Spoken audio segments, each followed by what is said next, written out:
Assalamualaikum warahmatullahi wabarakatuh. Waalaikumsalam warahmatullahi wabarakatuh. Alhamdulillahirrahmanirrahim. Segala puja dan milik Allah Subhanahu wa Ta'ala, Tuhan semesta alam, dengan rahmat dan hidayahnya lah kita dapat kumpul bersama di ruangan ini. Kemudian salawat wassalam mudah-mudahan tercurahkan kepada junjungan besar Muhammad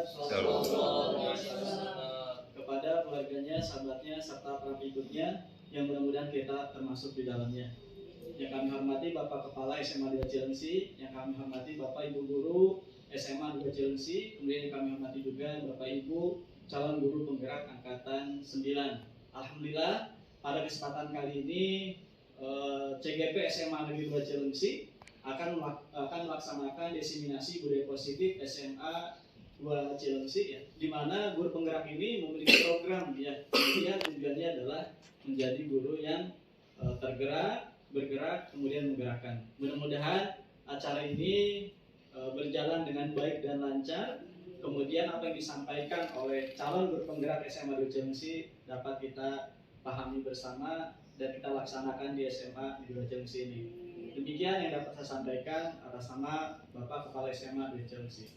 Terima kasih. Wassalamualaikum warahmatullahi wabarakatuh. Waalaikumsalam warahmatullahi wabarakatuh.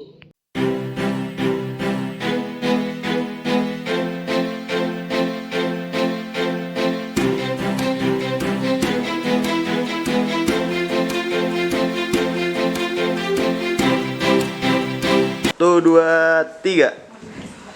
Baik, bismillahirrahmanirrahim. Assalamualaikum warahmatullahi wabarakatuh. Waalaikumsalam warahmatullahi wabarakatuh. Selamat pagi Bapak Ibu hebat. Luar biasa. Ya, alhamdulillahirrahmanirrahim. Segala puji hanya bagi Allah. Pada hari yang berbahagia ini kita bisa dipertemukan di sekolah kita tercinta SMA 2 Cilengsi dalam keadaan sehat walafiat. Salawat serta salam semoga selalu terlimpah curahkan kepada junjungan kita Nabi besar Muhammad SAW. Yang terhormat Kepala SMA Negeri 2 Cilengsi Bapak Dr. Adi Sabto Ibu MM, yang pada kesempatan kali ini diwakili oleh Wakil Kepala Sekolah Bidang Humas yaitu Bapak Heris Kurniawan SPD GR ME. Yang saya hormati Bapak Ibu Guru SMA Negeri 2 Cilengsi yang pada kesempatan kali ini sudah hadir di ruangan ini dan memenuhi undangan kami dari calon guru penggerak angkatan 9 untuk menghadiri diseminasi budaya positif di SMA 2 Cilengsi. Dan yang senantiasa saya banggakan rekan-rekan sesama calon guru penggerak angkatan 9 SMA 2 Cilengsi. Baik Bapak Ibu yang saya hormati, salam kenal ya, kenalan lagi. Pada kesempatan kali ini izinkan saya Dini Nur Hayati selaku calon guru penggerak angkatan 9 untuk menyampaikan sebuah materi ya. Berbagi saja Bapak Ibu, tidak berarti saya lebih keren, tidak berarti saya lebih hebat dari Bapak Ibu semua. Hanya mungkin pada kesempatan kali ini saya diberi kesempatan lebih dulu untuk mengikuti pendidikan guru penggerak ini gitu ya. Mungkin ada masa di mana saya yang menjadi peserta gitu ya, Bapak Ibu yang berdiri di sini. Dalam kesempatan kali ini kami dari calon guru penggerak angkatan 9 mendapatkan tugas untuk berbagi praktik baik gitu kan, tentang budaya positif yang bisa diterapkan di sekolah ya, khususnya di lingkungan kita di SMA 2 Cilengsi ini. Jadi nanti yang disampaikan pada hari ini harapannya kita kedepannya bisa berkolaborasi ya untuk bisa menciptakan budaya positif ini agar materi yang disampaikan tidak teori belaka ya, tapi kita bisa menerapkan dengan baik khususnya kepada peserta didik kita. Baik Bapak Ibu yang saya hormati, ini topik yang akan kita bahas pada hari ini yaitu mengenai pertama disiplin positif dan nilai-nilai kebajikan universal. Kemudian yang kedua teori motivasi, hukuman dan penghargaan serta restitusi. Kemudian keyakinan kelas. Setelah itu ada kebutuhan dasar manusia dan dunia berkualitas. Kemudian restitusi terdiri dari 5 posisi kontrol. Nanti pada materi ini kita bisa menerapkan bahwa kita ini selama ini berada di posisi mana sebagai seorang guru gitu ya. Kemudian ada restitusi yaitu tentang segitiga restitusi itu sendiri mengenai bagaimana cara kita menyelesaikan sebuah permasalahan yang ada di sekolah. Oke. Nah, ini materi kita masuk ke pembahasan yang pertama yaitu mengenai disiplin positif dan nilai-nilai kebajikan universal. Dalam perubahan paradigma belajar, teori kontrol terdiri dari ilusi guru mengontrol murid, kemudian ilusi bahwa semua penguatan positif, efektif, dan bermanfaat. Setelah itu ilusi bahwa kritik dan membuat orang merasa bersalah dapat menguatkan karakter. Kemudian ilusi bahwa orang dewasa memiliki hak untuk memaksa. Nah, yang disampaikan pada slide ini ya, mungkin selama ini kita pernah melakukan atau bahkan sering melakukan gitu ya. Nah, harapannya semoga setelah pemaparan ini semua ilusi ini tidak akan pernah terjadi lagi ya, karena memang ada hal-hal yang kurang baik yang ada di dalamnya. Oke, setelah itu disiplin positif dan nilai-nilai kebajikan universal. Oke.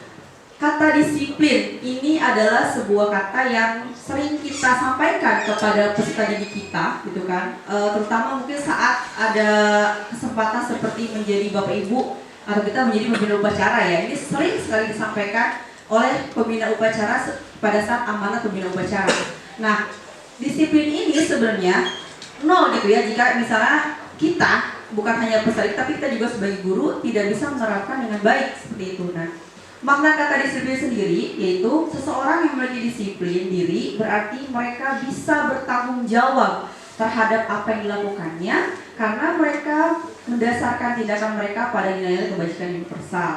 Nah, dalam hal ini Ki Hajar Dewantara ya selaku Bapak Pendidikan kita memiliki pernyataan bahwa pertanggungjawaban selalu menjadi sisihannya hak atau kewajiban dari seseorang yang pegang kekuasaan atau pimpinan dalam umumnya.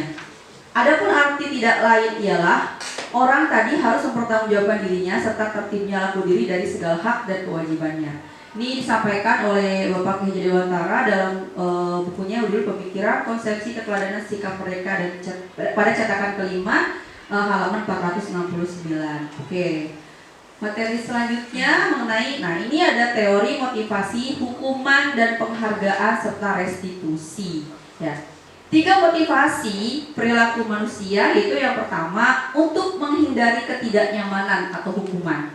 Kemudian yang kedua, presentasi adalah alat komunikasi yang dapat berupa peragaan, kuliah, ceramah, laporan dan lainnya.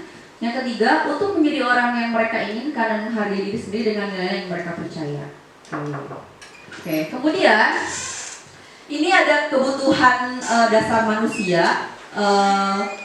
Ini adalah hal-hal yang sebenarnya selama ini mungkin kita perlukan ya dalam kehidupan sehari-hari. Yang pertama ada kebutuhan untuk bertahan hidup, itu jelas ya. Kemudian di sini selanjutnya ada kasih sayang dan rasa diterima atau love and belonging. Kemudian kesenangan atau fun, kemudian kebebasan, freedom, penguasaan atau power. Nah, kelima dasar kebutuhan manusia ini harus dimiliki oleh peserta didik kita. Nah, bagaimana kalau peserta didik kita bisa memiliki kalau kita gurunya tidak memiliki ini semua begitu ya? Jadi harapannya sih kita sebagai guru memiliki 5 dasar kebutuhan manusia ini sehingga kita bisa membagikan kepada peserta didik kita gitu. Jadi sehingga mereka kebutuhannya tuh terpenuhi selama mereka berada di sekolah. Itu kan karena ada kadang ya ada peserta didik yang mungkin cari perhatian atau dalam tanda kutip kadang dikatakan nakal gitu ya. Itu mungkin dikarenakan mereka tidak kebutuhan dasar mereka itu tidak terpenuhi selama mereka di rumah gitu. Nah, bagaimana caranya sebenarnya kita sebagai guru bisa memenuhi 5 kebutuhan dasar tersebut sehingga di sekolah itu mereka nyaman gitu ya dan merasakan kebahagiaan yang mungkin tidak mereka temukan di tempat manapun termasuk di rumah mereka sendiri gitu. Oke, kemudian selanjutnya, nah ini ada posisi kontrol atau restitusi. Ada beberapa contoh di sini ya. Bagaimana ketika guru ini menghadapi persoalan yang terjadi di sekolah, khususnya berkaitan dengan siswa gitu. Yang pertama, identitas gagal atau kontrol dari luar, cenderung menghindari hukuman gitu ya. Nah, ini ketika seorang guru bersikap sebagai penghukum, itu biasanya menghardik ya, kemudian menyakiti, menyindir gitu kan, dengan mengatakan seharusnya kamu tuh gak terlambat gitu ya. Kita kan tidak bisa memungkiri ya Bapak Ibu ketika ada siswa atau peserta didik yang melakukan kesalahan, ini paling sering tuh terlambat sepertinya ya.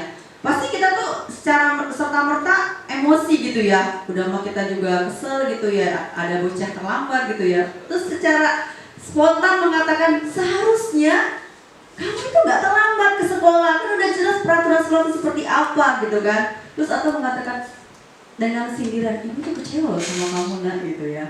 Bukan, padahal sebenarnya itu ternyata dalam keadaan seperti itu kita sudah menjadi posisi sebagai penghukum. Dan itu ternyata tidak boleh sebenarnya gitu ya. Oke. Kemudian selanjutnya ada kalau misalnya kita menjadi teman gitu kan, membuatkan alasan-alasan untuk muridnya, kemudian kalau pemantau menghitung dan mengukur, kemudian sebagai manajer mengajukan pertanyaan-pertanyaan.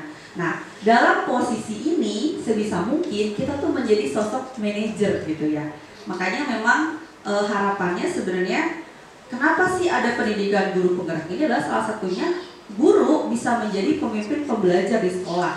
Jadi ya kalau berdasarkan materi ini, teori ini ya gitu kan, bagaimana caranya kita tuh sebagai guru tuh tidak mudah menghakimi peserta didik ketika mereka salah gitu ya, maunya sih gitu ya supaya kita jadi malaikat ya baik terus ya, tapi ada kalanya kita juga nggak sabar ya ketika peserta didik kita tuh ada yang melakukan kesalahan gitu ya. Oke, lanjut saja. Kemudian sini kamu, selamat menyaksikan. Ini ada Selamat pagi Bu. sebuah video. Selalu terlambat. Kamu deh pasti terlambat. Maaf Bu, saya Apa coba? Alasan kamu apa lagi? Kapan sih kamu tidak terlambat? Malas sekali ya kamu jadi anak. saya Dasar pemalas. Gak kapok-kapok sih kamu. Sudah berapa kali terlambat? Sana, kamu keliling lapangan basket 2 kali. kenapa saya harus keliling lapangan basket Bu? Kenapa? Kamu melawan ibu? Berani-beraninya jawab. Sudah terlambat, masih berani jawab pula. Sekarang, keliling lapangan basket 5 kali sekalian. Biar kapok. Cepat. Pergi sana ke lapangan basket.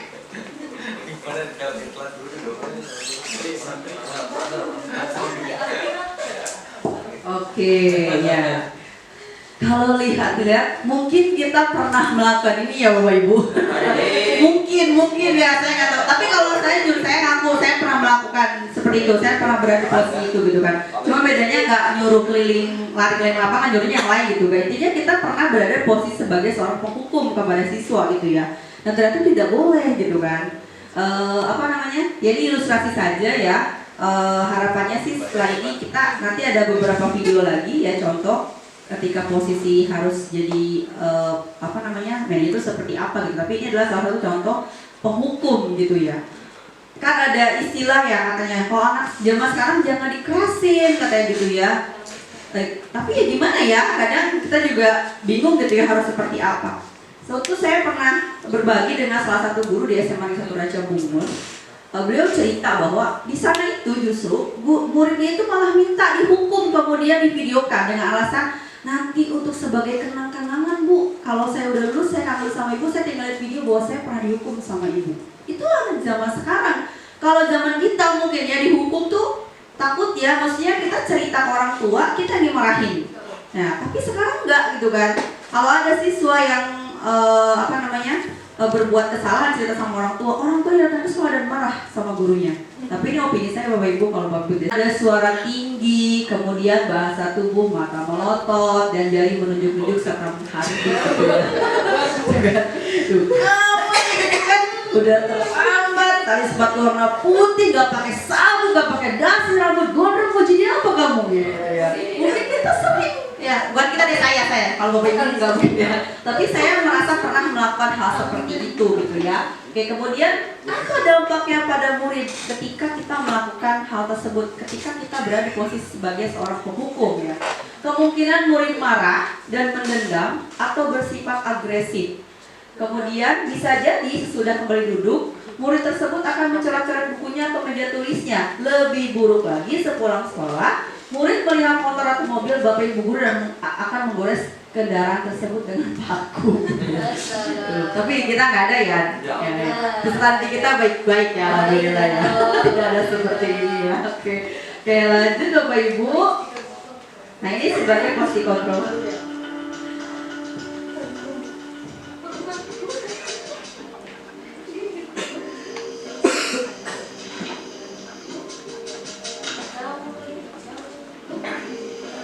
Naren.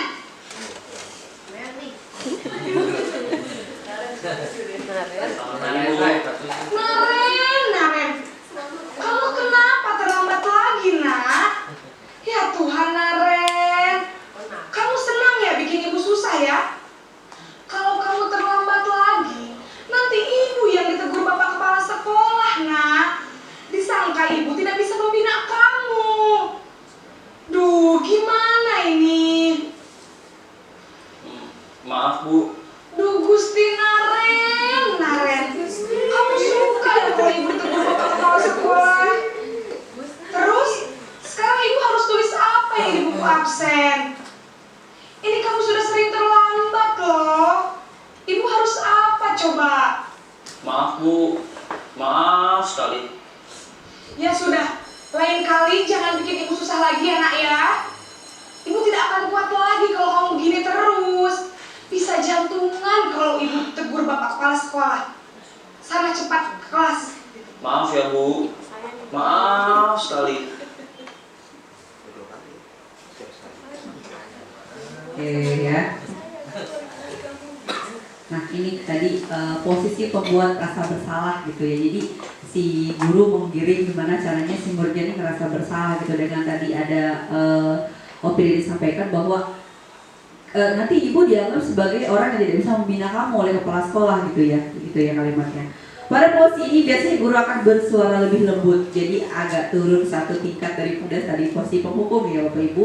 Kemudian pembuat rasa bersalah akan menggunakan keheningan yang membuat orang lain merasa tidak nyaman, bersalah atau rendah diri. Kemudian dampaknya pada murid akan merasa bersalah telah mengecewakan ibu atau bapak gurunya. Murid akan merasa menjadi orang yang gagal dan tidak sanggup membahagiakan orang lain. Kadangkala sikap seperti ini lebih berbahaya dari sikap penghukum, karena emosi akan tertanam rapat di dalam murid menahan perasaan gitu ya. Jadi si muridnya nggak salah tapi jadi ngerasa bersalah nih, ternyata dampaknya lebih besar daripada posisi penghukum yang sebelumnya tadi gitu ya. Karena dia memendam perasaan dalam dirinya, tidak bisa tersampaikan emosinya, dan itu akan berlangsung dalam cukup lama dalam perasaan dirinya. Oke, selanjutnya maksudnya kemana?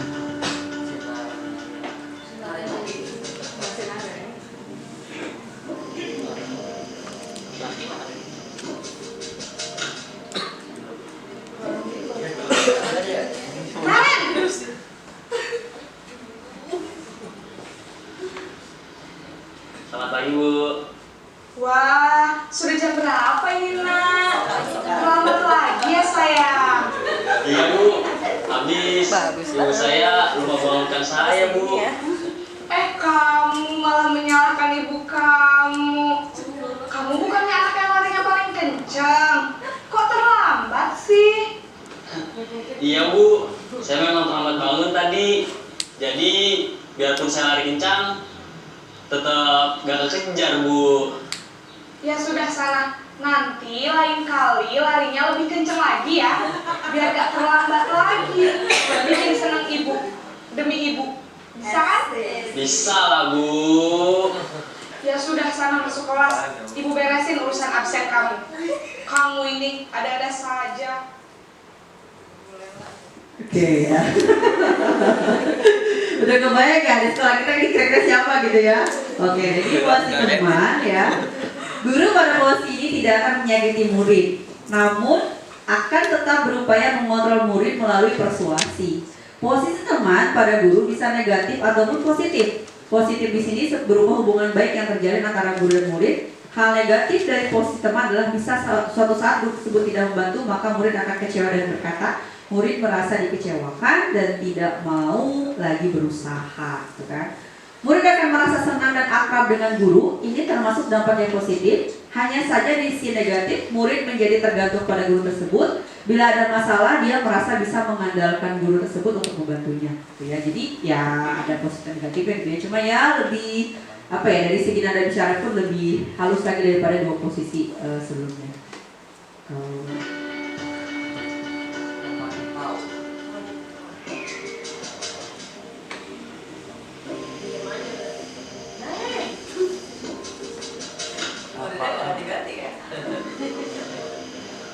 Naren!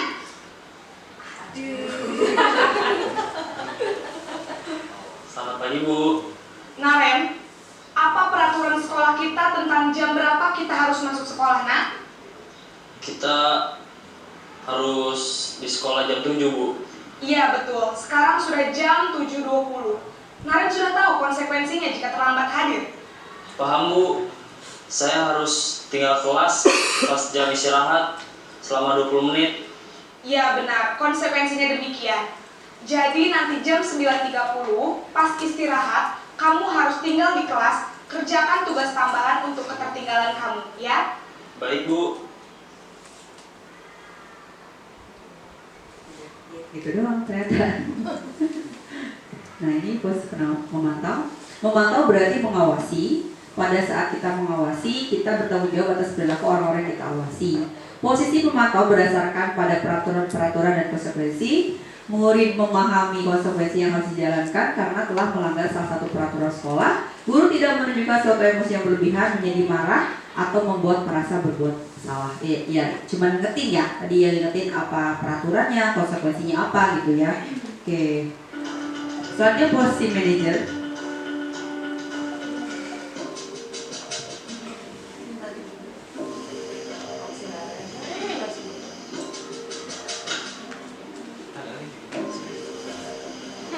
Naren!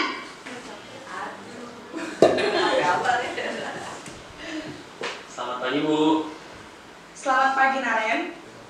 Maaf, Bu. Saya terlambat. Iya, sekolah masuknya jam 7, sekarang sudah jam 7.20. Jadi sekarang bagaimana ini Naren? Maaf, Bu. Saya lupa setel alarm saya semalam. Baiklah, menurut kamu, keyakinan sekolah yang mana yang perlu kamu tingkatkan? Menghargai diri sendiri dan orang lain mungkin ya, Bu. Setuju. Jadi, apakah Naren meyakini prinsip saling menghormati tersebut? Iya, Bu. Saya meyakininya. Apakah Naren bersedia memperbaiki masalah keterlambatan ini? Bersedia, Bu. Bagaimana kamu memperbaiki masalah keterlambatan ini? Saya akan coba untuk tidak lupa menyetel alarm saya, Bu. Baik, kalau Naren udah menyetel alarm di rumah, ada orang yang kira-kira bisa bantu mengingatkan tidak? Ada, Bu. Kakak saya, Kak Emma. Ada lagi selain Kak Emma? Selain Kak Emma, ada ibu saya. Baik, jadi yang mengingatkan Naren adalah Kak Emma dan ibu kamu ya? Kira-kira akan mulai setel alarm kapan nih Naren? Setelah pulang sekolah, akan segera saya lakukan. Baik, jadi Naren akan setel alarm untuk bangun besok pagi dan akan diingatkan oleh kakak dan ibunda Naren ya. Ada lagi yang mungkin perlu dilakukan Naren agar tidak terlambat bangun lagi? Tidak ada, Bu. Baik Naren, terima kasih untuk kerjasama kamu. Sekarang kamu perlu kembali ke kelas untuk belajar. Baik, Bu. Terima kasih. Oke ya. Nah ini posisi manajer. Posisi terakhir manajer adalah posisi di mana guru berbuat sesuatu bersama dengan murid, mempersilahkan murid mempertanggungjawabkan perilakunya, mendukung murid agar dapat menemukan solusi atas masalahnya sendiri. Fokus ada pada murid, bukan untuk membahagiakan guru atau orang tua. Murid sudah mengetahui adanya suatu masalah dan sesuatu perlu terjadi. Guru akan mengembalikan tanggung jawab pada murid untuk mencari jalan keluar masalahnya, tentu dengan bimbingan guru.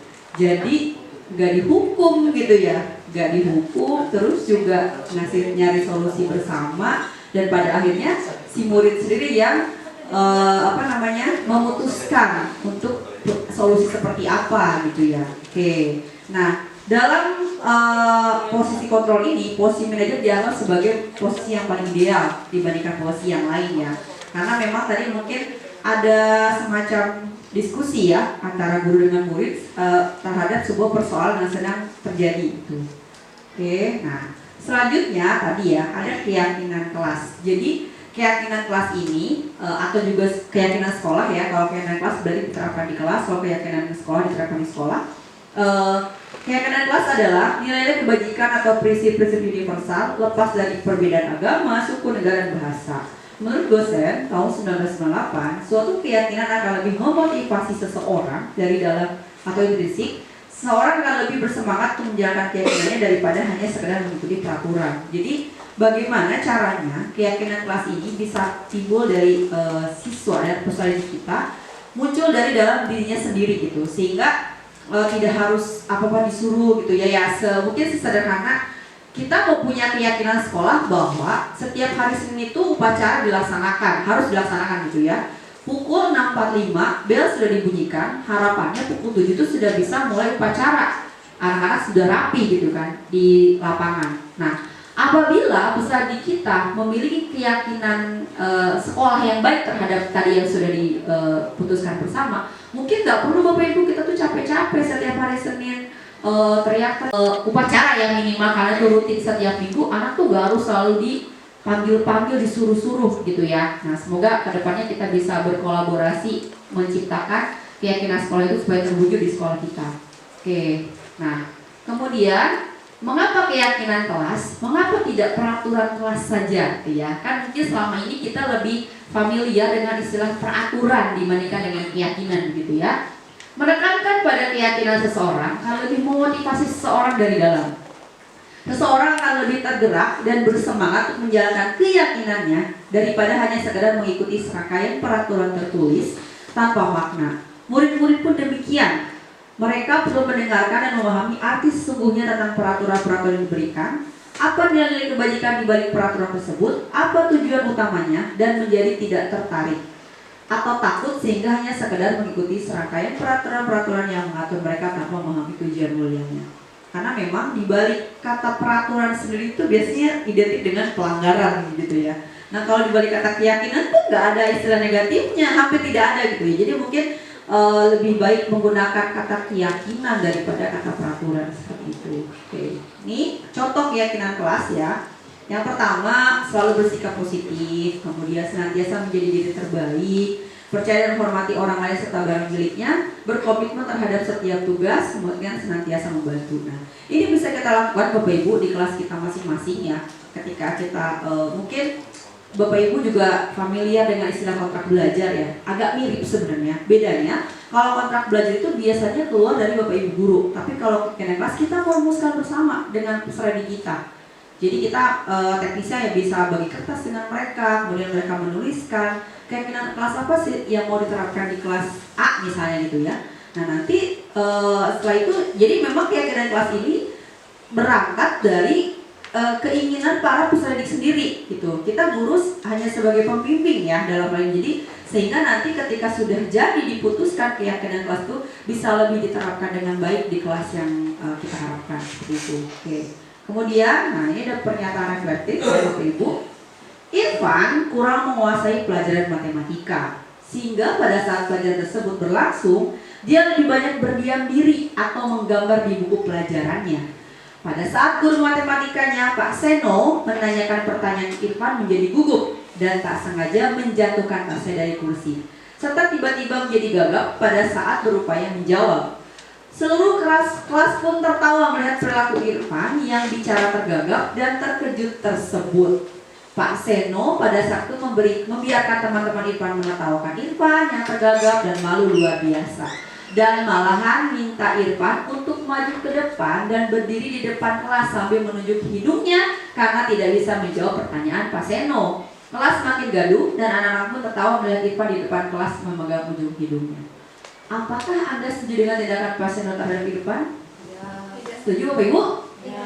Tidak ya, karena ya kenapa Bapak Ibu tidak setuju? Karena membuat Irfan malu. Iya ya, membuat si peserta didik dalam hal ini si Irfan malu di depan teman-temannya gitu ya. Kemudian menurut Anda tindakan Pak Seno terhadap Irfan adalah sebuah hukuman atau konsekuensi? Hukuman ya, gitu kan. Oke, lanjut ya. Nah tadi ya, itu yang pernyataan tematik. Nah kita selanjutnya akan membahas apa itu hukuman, apa itu konsekuensi, dan apa itu restitusi ya. Apa itu hukuman? Hukuman bersifat tidak terencana atau tiba-tiba ya tadi, jadi nggak ada kesepakatan sebelumnya nih kalau hukuman itu. Anak atau murid tidak tahu apa yang akan terjadi dan tidak dilibatkan. Hukuman bersifat satu arah dari pihak guru yang memberikan, dan murid hanya menerima suatu hukuman tanpa melalui suatu kesepakatan atau pengarahan dari pihak guru. Baik sebelum atau sesudahnya, hukuman yang diberikan bisa berupa fisik maupun psikis. Murid atau anak disakiti oleh suatu perbuatan atau kata-kata. Ya, oke. Nah, selanjutnya apa itu konsekuensi? Ya, karena kan kita bias ya selama ini hukuman konsekuensi sama aja, padahal sebenarnya berbeda gitu ya. Nah, Konsekuensi sudah terencana atau sudah disepakati. Itu yang bedanya sama hukuman ya. Sudah dibahas dan disetujui oleh murid dan guru, umumnya bentuk-bentuk konsekuensi dibuat oleh pihak sekolah atau guru, dan murid sudah mengetahui sebelumnya konsekuensi yang akan diterima bila ada pelanggaran.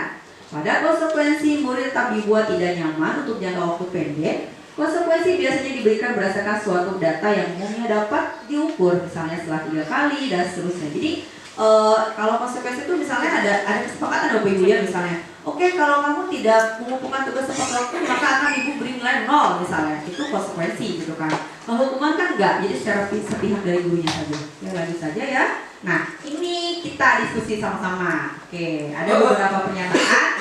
Yuk, yang pertama, lari mengelilingi lapangan basket 2 kali, hukuman atau konsekuensi? Hukuman. Tuhan ya.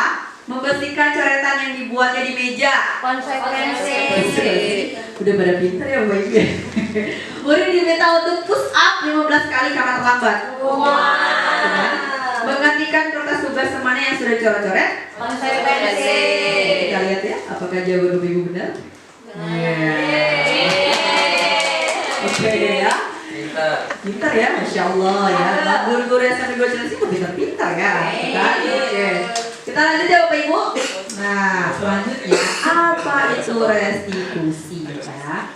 Restitusi adalah proses menciptakan kondisi bagi murid untuk memperbaiki kesalahan mereka, bukan? Sehingga mereka bisa kembali pada kelompok mereka dengan karakter yang lebih kuat. Itu menurut dosen. Kemudian restitusi juga merupakan proses kolaboratif yang mengajarkan murid untuk mencari solusi untuk masalah mereka dan membantu murid berpikir tentang orang seperti apa yang mereka inginkan dan bagaimana mereka harus memperlakukan orang lain. Oke. Kemudian dalam salah satu materi yang disampaikan kepada kami calon guru pengajar itu ada namanya teori segitiga restitusi, gitu kan? Apa sih segitiga restitusi itu? Segitiga restitusi adalah suatu proses dialog yang dijalankan oleh guru atau orang tua agar dapat menghasilkan murid yang mandiri dan bertanggung jawab. Jadi kalau ada murid yang melakukan kesalahan, segitiga restitusi ini adalah salah satu langkah untuk menyelesaikan permasalahan tersebut. Nah ini dia ya, segitiga berarti ya. Ada menstabilkan identitas, kemudian menanyakan keyakinan, saya itu validasi tindakan yang salah. Oke, lanjut aja. Nah ini segitiga restitusi, proses 3 tahapan tersebut berdasarkan pada prinsip-prinsip utama dari teori kontrol, yaitu langkah yang pertama menstabilkan identitas. Caranya adalah kita semua akan melakukan hal terbaik yang bisa kita lakukan. Kemudian yang kedua, validasi tindakan yang salah. Semua perilaku memiliki alasan. Kemudian menanyakan keyakinan, kita semua memiliki motivasi internal. Nah, oke. Dalam penerapan program disiplin positif, hendaknya guru memiliki standar kepribadian, profesional, dan sosial yang baik, di mana guru mampu merefleksi dirinya dalam posisi kontrol saat ini. Bagaimana perjalanan dirinya sebagai among atau manajer yang menuntut murid-muridnya menjadi insan mandiri, merdeka, dan bertanggung jawab. Oke. Nah, baik Bapak Ibu, jadi segitiga restitusi itu kalau misalnya dalam praktiknya kita tuh berperan sebagai manajer ya dalam menyelesaikan sebuah persoalan. Jadi ketika ada siswa atau peserta didik yang melakukan kesalahan gitu ya, sebisa mungkin kita tuh nanya dulu alasannya kenapa gitu. Ada anak terlambat, kenapa datang ke sekolah terlambat begitu ya. Ya oke, misalnya ada kalimat itu kan cuma teori, praktik mau gimana kita gitu ya. Tapi kalau yang saya pahami adalah melalui segitiga restitusi dan melalui posisi kita sebagai manajer, harapannya kita menjadi seorang guru yang baik gitu ya. Karena saya selalu ingat ada sebuah kalimat yang menyatakan ketika siswa atau peserta didik sudah lulus, sudah jadi alumni, yang diingat oleh mereka itu bukan cara kita mengajar atau bukan materi yang kita ajarkan, tapi bagaimana kita melakukan mereka ketika mereka di sekolah gitu. Jadi tuh nggak inget tuh sesuatu dulu Bu Didi pernah ngajarin ini surat tutorial, nggak ingat, tapi bagaimana mereka mengingat Bu Dini itu ketika mereka sekolah di sini gitu kan, dan itu akan ada di memori mereka semuanya gitu ya. Oke, terima kasih sudah menyimak ya Bapak Ibu. Harapannya semoga segala tadi yang saya sampaikan kita bersama-sama ke depannya bisa berkolaborasi, menerapkan segala budaya positif, menerapkan segitiga restitusi di sekolah kita supaya sekolah ini menjadi sekolah yang aman, nyaman, dan bahagia untuk peserta didik kita. Karena salah satu tujuan pendidikan menurut Ki Hajar Dewantara adalah bagaimana anak-anak tuh bisa selamat dan bahagia ketika mereka menempuh pendidikan di sekolah itu. Itu saja dari saya. Terima kasih banyak atas segala perhatiannya. Mohon maaf atas segala kesalahan. Wabillahi taufiq wal hidayah. Wassalamualaikum warahmatullahi wabarakatuh.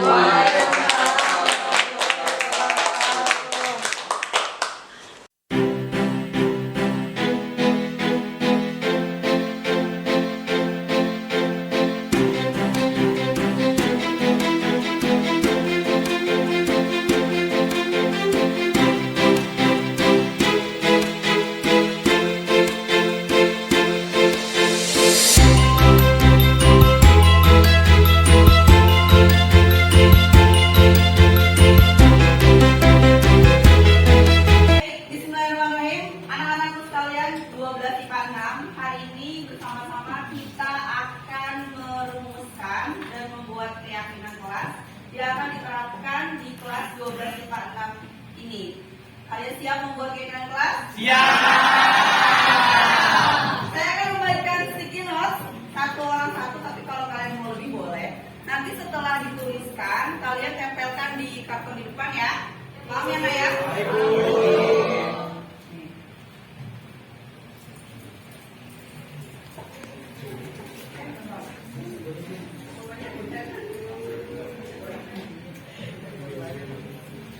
Silakan tuliskan hal-hal baik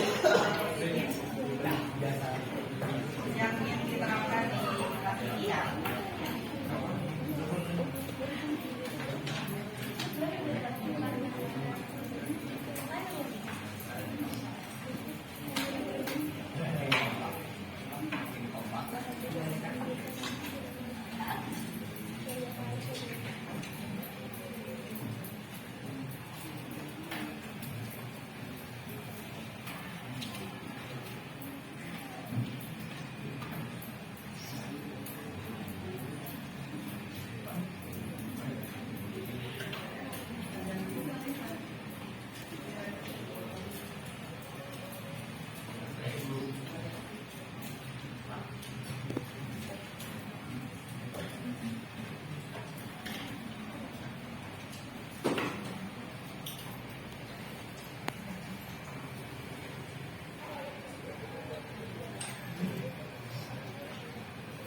Oke, yang sudah selesai menuliskan langsung ditempel di depan ya.